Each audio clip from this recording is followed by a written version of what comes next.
On September 14th, just a few days ago, the Noronic embarked on a 7-day pleasure cruise, docking for the night in Toronto 2 nights later.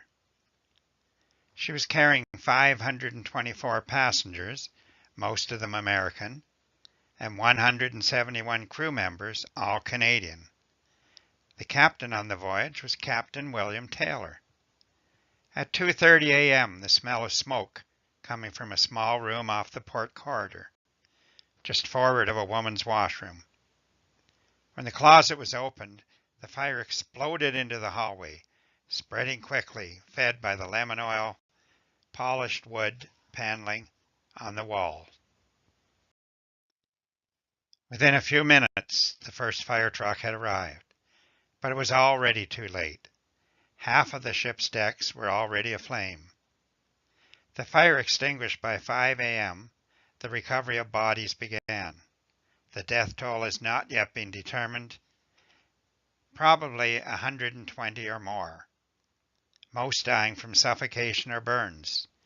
Some lost their lives from being trampled, some from leaping off the upper decks onto the pier. Only one crew member, a woman, lost her life to the fire.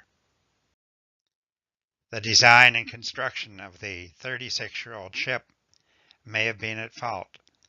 The interiors have been lined with oiled wood instead of fireproof material. Exits were only located on one deck instead of all 5. None of the ship's fire hoses were in working order. She was one of 3 sister ships, the Noronic, the Huronic, and the Hammonic, all built for the Northern Navigation Company. But what's the Lambton connection? Well, the Hammonic was also lost to fire 4 years ago, right here at the dock in Point Edward.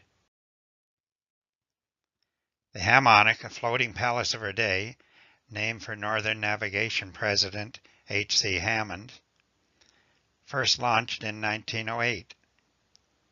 She was berthed at the dock at Point Edward on the morning of July 17, 1945, scheduled to travel later in the day up through Lake Huron to the mysterious and beautiful waters of Lake Superior. On the dock alongside the Hammonic was a warehouse stuffed with flammable merchandise. As the ship's passengers slept, stevedores arrived and tried to start the loading machine in the warehouse. The machine backfired, sending sparks into the dry halls of the warehouse. In no time at all, the Hammonic was ablaze from stem to stern. Captain Beaton raced in his pajamas to the bridge and ordered full astern to get his ship away from the dock. The engineer on duty, James D. Nielsen, stood by the throttle amidst flames and explosions taking place. The ship came within reach of a steam shovel next to a coal pile. Elmer Kleinsmith, the operator, saw many frantic passengers trapped on the foredeck and reacted quickly. He yelled out, "When I lower the bucket to the deck, 10 of you climb in. Take it easy. I'll be back for more." Kleinsmith stayed by his shovel and rescued all who had been trapped on the foredeck. Meanwhile, an armada of small craft from the Sarnia, Port Huron basins had arrived and rescued passengers who had jumped off ship into the St. Clair River. Coast Guard from both sides of the river and firemen set about their rescue operations.